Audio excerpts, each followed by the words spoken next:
രോഗിയും ഡോക്ടറും നേരിട്ട് കാണാതെ ദൃശ്യശ്രാവ്യ മാധ്യമങ്ങളിലൂടെയുള്ള ആശയ സംവേദനമാണ് ടെലിമെഡിസിൻ ചികിത്സാ രീതിയിൽ അവലംബിക്കുന്നത്. മരുന്ന് നിർദ്ദേശിക്കുന്നത് മുതൽ സങ്കീർണമായ ശസ്ത്രക്രിയകൾക്ക് മാർഗനിർദ്ദേശങ്ങൾ നൽകുന്നതുവരെ ടെലിമെഡിസിനിൽ സാധ്യമാണ്. ഗ്രാമപ്രദേശത്തുള്ള ഒരു രോഗിക്ക് വളരെ അകലെയുള്ള ഒരു സൂപ്പർ സ്പെഷ്യാലിറ്റി ആശുപത്രിയിലെ ഡോക്ടറുടെ സേവനം തുച്ഛമായ ചെലവിൽ ലഭ്യമാക്കുന്നതാണ് ടെലിമെഡിസിന്റെ ഏറ്റവും വലിയ നേട്ടം.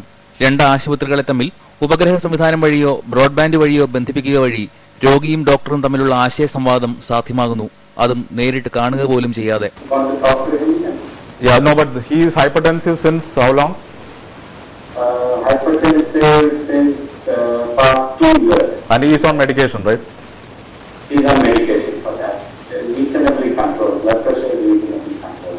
രോഗിക്ക് മരുന്ന് നിർദ്ദേശിക്കുന്നത് മുതൽ സങ്കീർണമായ ശസ്ത്രക്രിയകൾക്ക് ഡോക്ടറെ സഹായം ലഭ്യമാക്കുക വരെ ടെലിമെഡിസിനിലൂടെ സാധിക്കും. പേഷ്യന്റ് എൻഡ് ലൊക്കേഷനിൽ ഒരു ഡോക്ടറിനെ വെച്ചിട്ട് നമ്മൾ എപ്പോഴും ടെലിമെഡിസിൻ പ്രാക്ടീസ് ചെയ്യാറുള്ളൂ.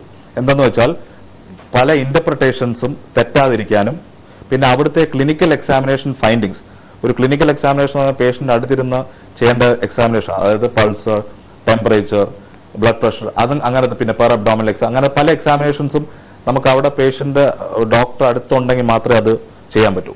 ആ ഫൈൻഡിങ്സ് ഇങ്ങോട്ട് കിട്ടിയാൽ മാത്രമേ ഒരു സ്പെഷ്യലിസ്റ്റ് ഇവിടെ ഇരുന്നിട്ട് ഒരു ഡിസിഷൻ ടു ട്രീറ്റിലേക്ക് ഒരു കൺക്ലൂഷനിൽ എത്താൻ പറ്റൂ. പിന്നെ നമ്മൾ പേഷ്യന്റ് ആയിട്ട് ഡയറക്ട്ലി ഒരു സ്പെഷ്യലിസ്റ്റ് സംസാരിക്കുകയും ചെയ്യും.